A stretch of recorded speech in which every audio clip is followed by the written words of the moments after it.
I dial her number while he's in there smoking, so he didn't know, and I was like, hey, I need you to pick me up right now. I have a feeling I'm about to get arrested, and I need you to come help me. Like, I swear to God, I'll get clean. Call my mom, and I'll go to court. Like, so she pulled up, and I jumped. The craziest part is the cop pulled up right when there. He asked for my name and everything. Second episode of Leading with Love. Yay, I have Kat with me. I'm so excited. She messaged me saying that you have a very viral story to tell, so I'm excited to hear your journey. Crazy viral story, I guess you could say. Oh man, where to even start? I guess I can start from when I was younger and then work it up to now that I'm 20 years old. Because I'm only so really still so young. Yeah, I'm still so young. So, I will say it does include drugs and anything like that. So I just want to give a very heads up to anybody out there that doesn't want to hear about that kind of stuff or just doesn't want to go. You might as well swipe up. But when I was 14, my mom and me were not that close, and she ended up going to Pecos. And when she did, it's Pecos, Texas, where it's like Pecos. Oh, okay. The West Texas oil field thing. Gotcha. And she ended up leaving me with my grandma. During that time, my grandma ended up passing away, and I was going through it. I guess I really didn't know what to do back then. Now, I wish I could go back and change everything. But the day that she ended up passing, I ended up going to school, and I was okay. I didn't show any emotions or anything. Surprisingly, this was the person that raised me and everything. I didn't show no emotion. And I was just really messed up in the head. I saw some girls in my high school that were smoking off of foil. And my first thought was like, what is that? Like, what are y'all doing? And these girls were like, you know when you're always in the back stall of high school and you're like hanging out with your friends? That was me. I was always with my group of friends in the back stall. These girls were super popular, and I was new to this high school, so I really wanted friends. I will admit, I was so desperate for friends, I guess I could say. Like, I was such a lonely person, even at home, so I guess coming to school, I was wanting so much, right? And wanting to hang out so much. So the friends I ended up making, it showed me what fentanyl was, and I tried it at school that day. In my school bag. Wow. Yes. So young. Oh my gosh. Yes, I was only 14 when I first started. How it first started was just like everyone says. First, you're going to do it one time with a friend. Then it's every other day. And then it was every weekend. And then I was literally buying maybe 7 times a day, 12 times a day. I remember the most that I've spent when I was 14 was $17,000 on some pills. And back in the day, when I was 14, not right now, because I know that the pills have dialed down. Back then, I was doing the Perk 30s, the like fentanyl blues, and it was killing us. I had almost 7 friends die overdosing the same year, and I guess that didn't wake me up. So, the universe was trying to give you signs, and you can get like blinded with. Stop. I've been there, and you just like, you don't realize, and you get stuck in this negative loop, and I wanted to say I relate. I relate to that feeling too of like when I was that age, my grandpa died, and he was a big influence in my life, and I remember not really feeling emotion back then either. So it's such a weird feeling. I can definitely relate. We're so close to them, but it's like I don't know how to really show the emotion of losing. You know what I mean? It was such a hard thing to cope with. And we could talk about grief, but I don't want to get you off track of your story. But after that all happened, I ended up going. Well, really, I didn't know those group of girls knew who, like, I guess the provider was, the plug, or what y'all call it nowadays. Like, for us, where you were getting it from. Yeah. Yes. I didn't know it was her boyfriend. I also didn't know I was going to school with them. and they were selling it in my school. And they were also across the street from where I was living. So as soon as I found out, I was literally going, my house was right here, and I would go right across the street, right to my plug's house. And that was all the way until I was 16 years old, 14 to 16. And it didn't stop then. My parents found out when I was 16, and that was for a good 2 years that nobody knew I was on drugs. And I was nodding off on, like, where I was working, all my jobs. And I was working for my sister, which is the hardest thing. She was my boss. And I was having to really tell my sister, like, hey, I'm sorry. Like, at the end of it, like, I'm sorry I did this, you know what I mean?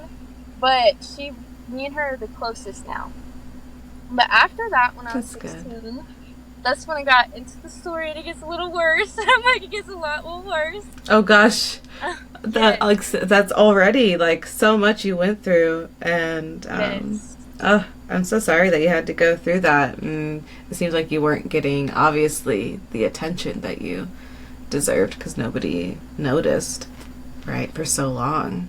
Yeah, and plus, like, I guess I was just mad at my mom. I was so angry. I was like, you left me during that time, and I was just taking it out on her. And I didn't know what I was really doing, you know what I mean? And now I'm like, I'm so sorry. I am so sorry. God bless me, I'm so sorry. Well, it gets way much worse, and I do want to get another warning. It goes into getting sex trafficked and prostitution at a very young age. It gets into violence, domestic violence, or anything like that. So if y'all are not comfortable, I would slide up also. But thank you for the warning. The evils of life. Yes, it's so crazy. Like I said, my story, it reaches out from not just like people get into drugs when they're younger, but then they don't understand that drugs can really draw you into certain things as a woman. Even as men, I've seen men out there, and drugs can make you do things to not see your self-awareness, not make you love yourself as much as you need to. And it's the saddest part is because we'll do anything for that drug. Literally anything. And I've never seen anything like it. It's like a zombie drug, and it's exactly whatever you want, you'll get it for it. I remember not eating for 12 days. And it was just because the drug was keeping me going. Like, and still to my mind, I'm like, how does a drug keep you okay for 12 days, but no eating, no water, no nothing, and you're just fine? If there was anything you could like tell, say, your younger self or younger people who might be watching, like, what advice would you give yourself now, maybe to... It seemed like you were like maybe chasing a good feeling, right? And I don't know if you thought maybe it was the friends you were involved with, because I know I've been involved with sketchy people who put me in sketchy situations. But yeah, I didn't know if you had any advice that you would give to like your 14-year-old self.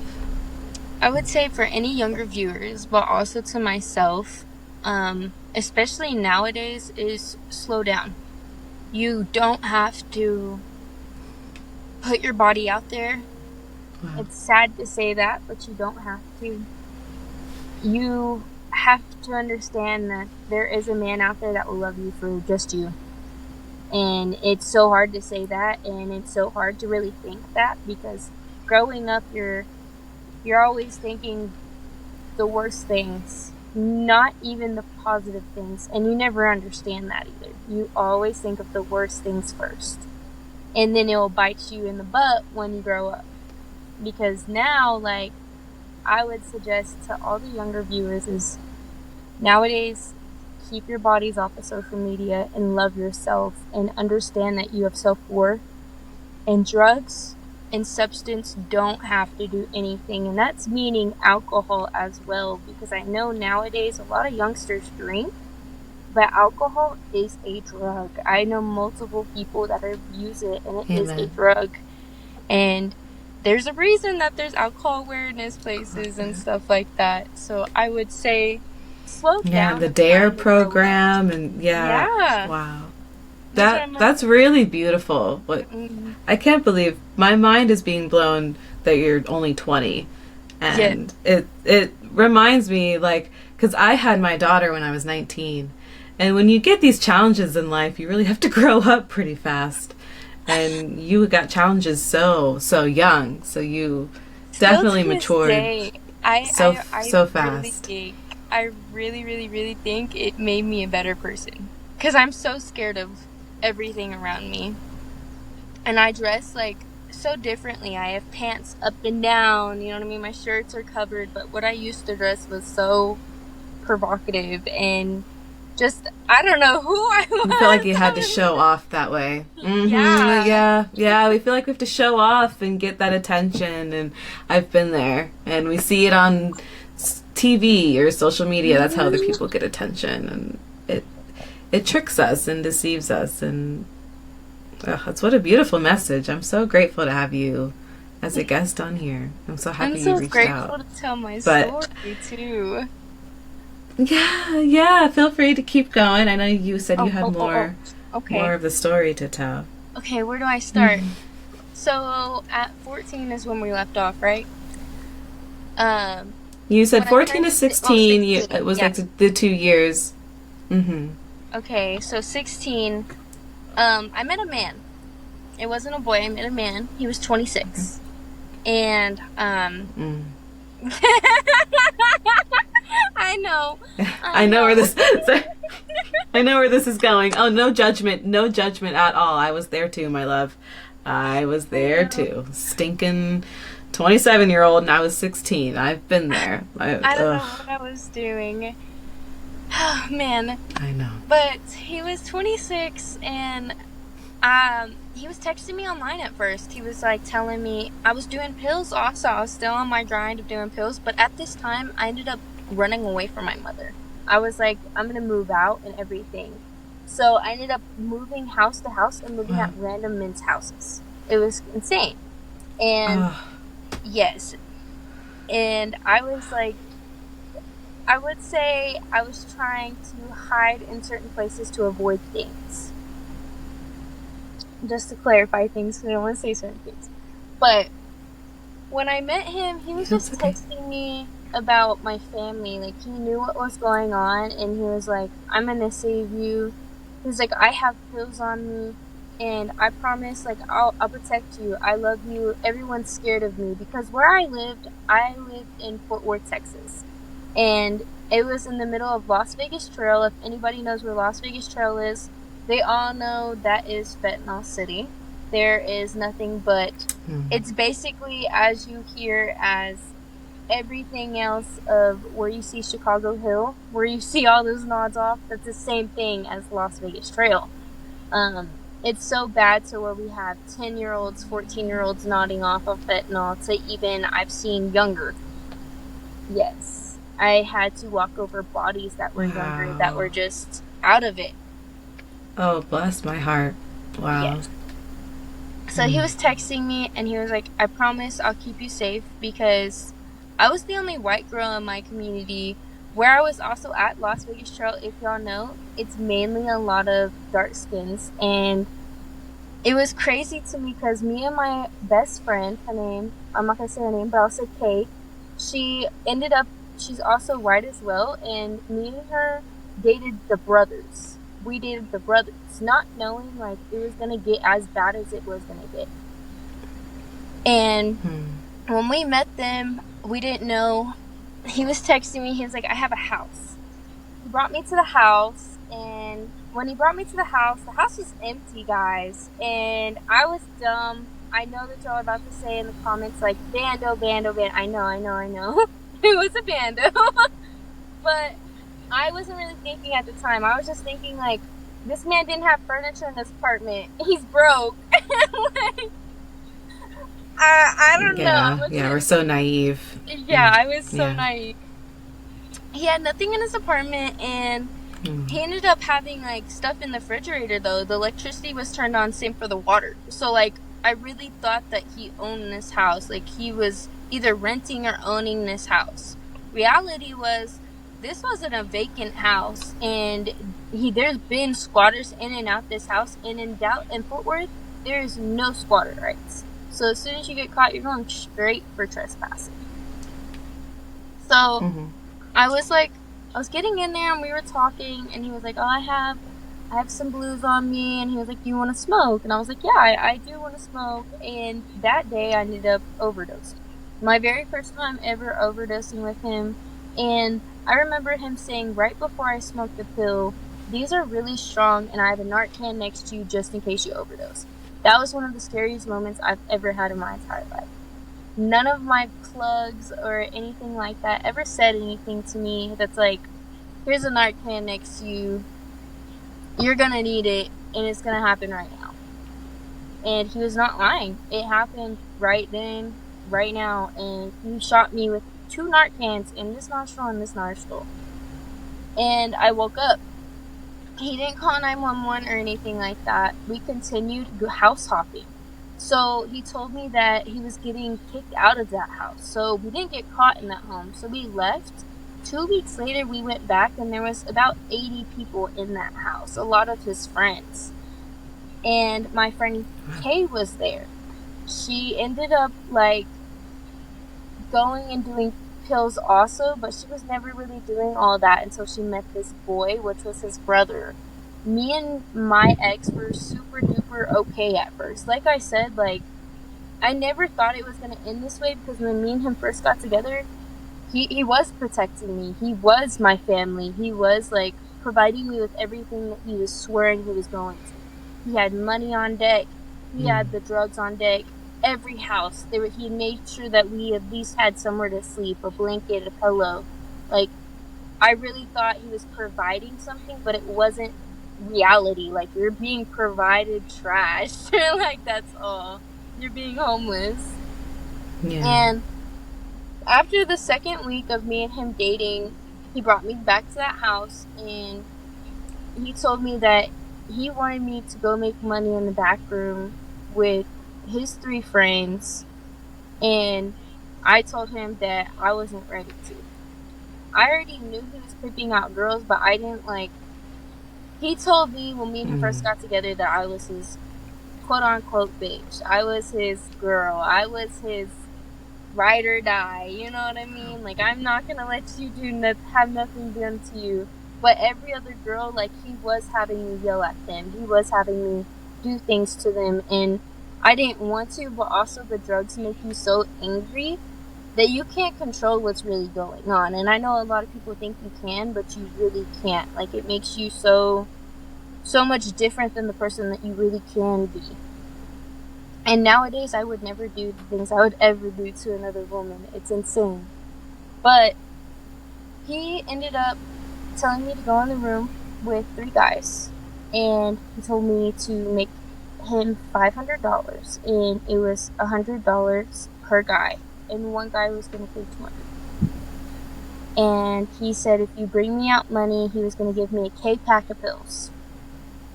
During that time, it was big. The K-pack of perks were, like, a lot. A whole lot. A whole lot. I was like, okay. I went in there, and I ended up starting to prostitute myself at 16 because of him, and he became my pimp. He was no longer my boyfriend, and if I would say no, he was beating me until I was black and blue. He ended up posting me on porn sites and also on these Instagram sites that they have up nowadays and Telegram. He had me posted up on all of those, and my mom ended up finding me. I ended up was getting sold from Amarillo. I went to Waco. I was going from Pecos. I was going everywhere. And my mom found me back in Las Vegas Trail with the guy wrapped around my neck.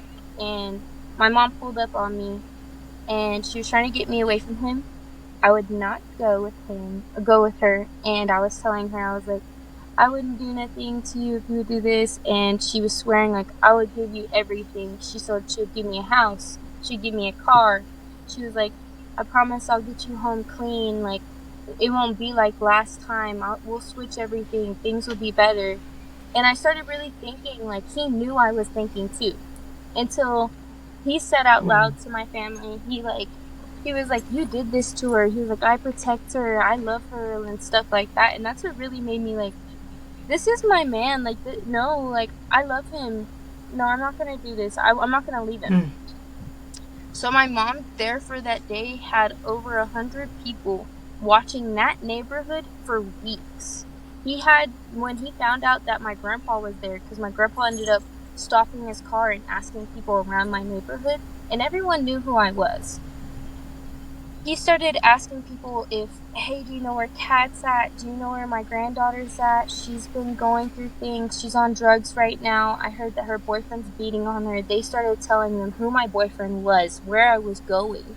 They started telling them, like, oh, yeah, I've seen him beat on her, because a lot of the women out there that was on the streets with me were begging me to get off. Like, and so were the men. And so I still have a lot of plugs to this day that will never text me on any they just tell me, Kat, I'm so proud of you for being clean, because I never thought that you were going to leave him. And it's insane. I never thought, you would think that all plugs are killers. Some of them honestly really do change. I have friends that are in prison right now, and their first thought, and they used to be plugs, but nowadays their first thought is getting out and doing exactly what I'm doing right now, doing a podcast, at least starting something that could help everybody out there that has an addiction, because they also see how much they've hurt the society of giving out the drugs. Because you kill people, you end up changing people's life, giving them psychosis. You either give them mental health crises that they didn't even know about, and it just clicks because of the drugs. It's insane. Yeah, and that's a really good way to look at it and what you're doing. And it's a way to stay positive instead of thinking, you know, all this bad stuff happened to me and living with that negative energy. But you're staying strong and you're sharing your story, which is so brave, and your spirit and your energy is just so much like love, and I can feel it. And I'm grateful that you like are here now. But I did want to ask, what got you to leave him? Like, what got you to finally let go of that attachment? I love that question, because I love giving a shout out to my amazing friend Adriana. She was also on drugs at the time, and she got clean the exact same day with me. She saw me, and I remember her words, and she said, Kat, you look horrible. I've never seen you this bad in your life. And I think what hurt the worst is that seeing my friend that was on the same drug but being able to not get beat on, had a car, she was able to have self-respect still. And I guess I lost it. I was like, she's younger than me, and she's so beautiful and strong, and I just couldn't understand exactly why she would even say that to me. And she asked me for the first 2 days. Wow. I didn't leave him. She came back every day until I left. For the first 2 days, she was begging me. She was like, Kat, you can just stay the night at my house, and me and you can get high at my house, is what she told me, to trick me to go to her house, which I didn't know.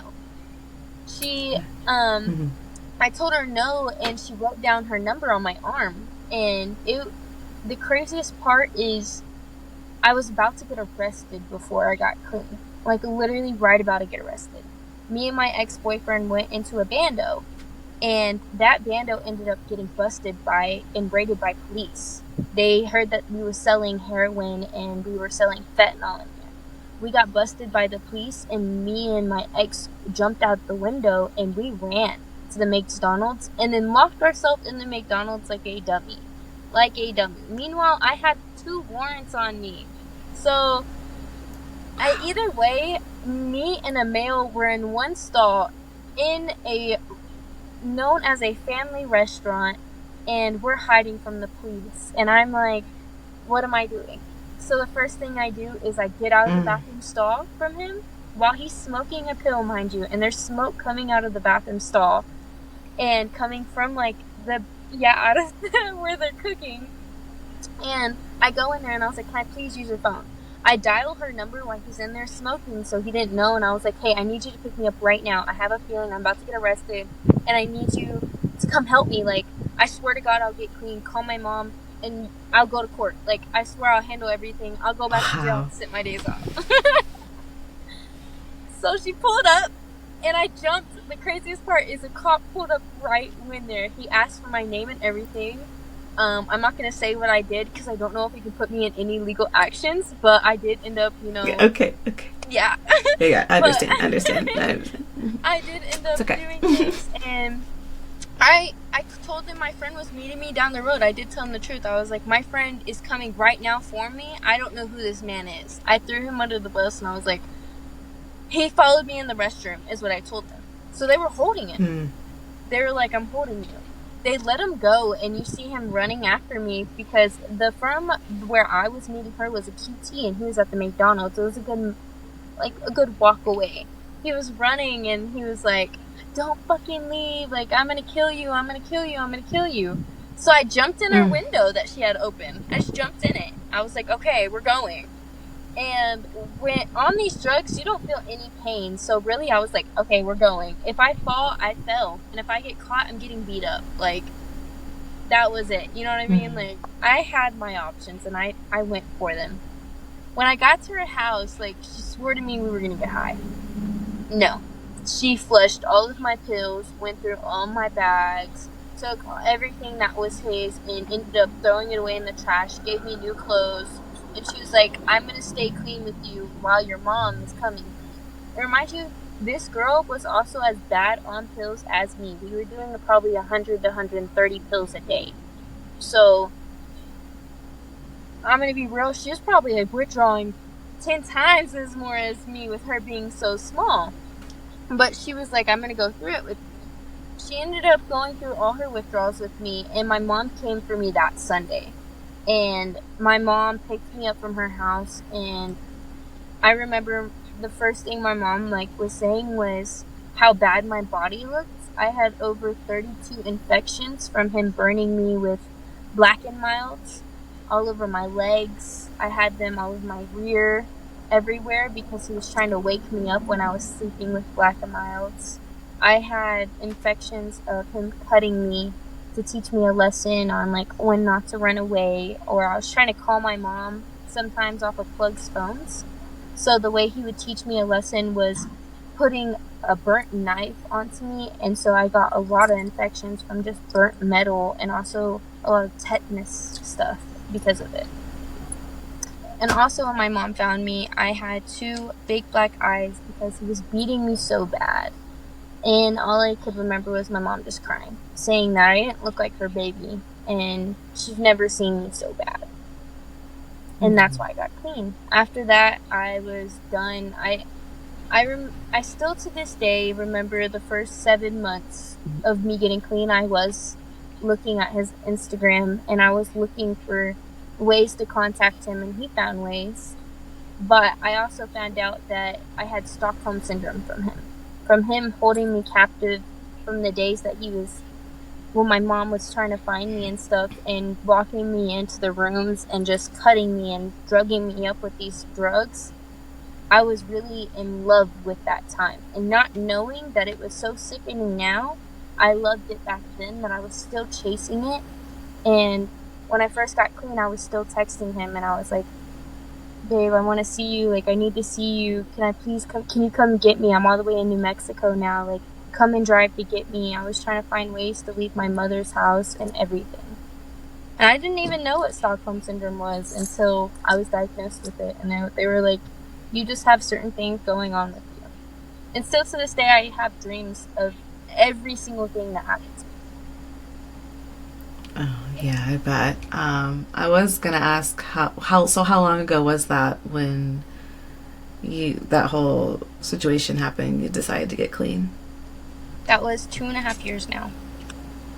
2.5 years now. Well, congrats for being clean this long, and I was 18 so proud of you. when I got clean. Good job. Which sucks. It gave me it sounds like 4 years. It gave you what? A whole 4 years to learn. oh, my love, sometimes people never learn their whole life, right? You know, it's like I'm so grateful that you overcame and you have the strength now to talk about it. And it sounds like Adriana, right, your friend? Yes. Sounds like that was your soul sister. Like Yes. that was your soul sister, your guardian angel. That was God, or you know, the universe, whatever you believe in, like getting you to your right path. And it was so interesting to hear you say how it was like in that McDonald's bathroom. I was like, what am I doing? Like it was like a flip switched, and you're like, and I just get me out of here. Like mid of him smoking, I was like, that's awesome. That's awesome. I need to go. Like I knew I was gonna go back to jail. Yeah. You were being told that. Yeah, you were like, get out right now. And you were so blessed to have like her number still on your arm. Like that's that's magical. That's why I say to this day, magical. me and my husband now, currently, me and him, our first date was at a church. So if you put that now together, like very different. A lot, yes. He's changed a lot in me. And what I've always said in all my NA meetings and all my testimony stories that I've always said is, y'all cannot tell me God was not with me that day, because there is no way I was getting beat on for a good 4 years, and then all of a sudden in a McDonald's bathroom I had an arm written on me of somebody's number. Like,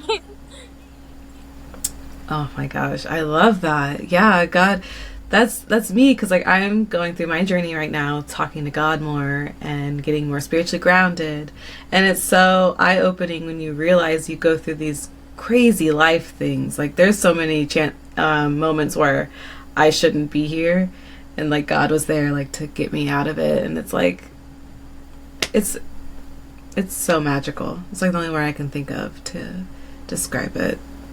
I still to this day I pray and I'm like, thank you so much. Like, he didn't have to. There were so many people that died that year. He did not have to let me keep pushing after everything, getting sex trafficked and everything. I really do think God was holding me down to teach me a lesson, but also to show, like, you can be young and have a really messed up childhood and a really messed up even teenhood, and then be in a beautiful soul and go help other people. You don't have to carry on that trauma and everything with you for the rest of your life, because like my husband says, what do you got to do when you get mad? Nothing. You can't control it. You know what I mean? You can't control nothing. That's where I'm like, I can't control what happened to me. All I can do is help somebody else that's in my situation. And I know for right now, for nowadays, fentanyl is so big. It's the biggest drug in the United States. And I know a lot of kids, yes. I know a lot of kids especially. And the craziest part, if you look it up right now, it's only the ages under 14 and under 19 is what they're doing. The biggest ages group of fentanyl. 14 to 19. And that's the saddest part, is they're just children. They're just children coming from broken souls, and they're just seeing drugs, and they're not seeing what really could be to life. And with hearing somebody else's story that's been not just from drug addiction, I was going through sex trafficking, prostitution. I went through all 4-9. I can tell you right now, getting clean is going to be the best part. In every NA that I've ever seen, even being clean through trauma, grief, being clean through grief is the best, because being on drugs is the worst.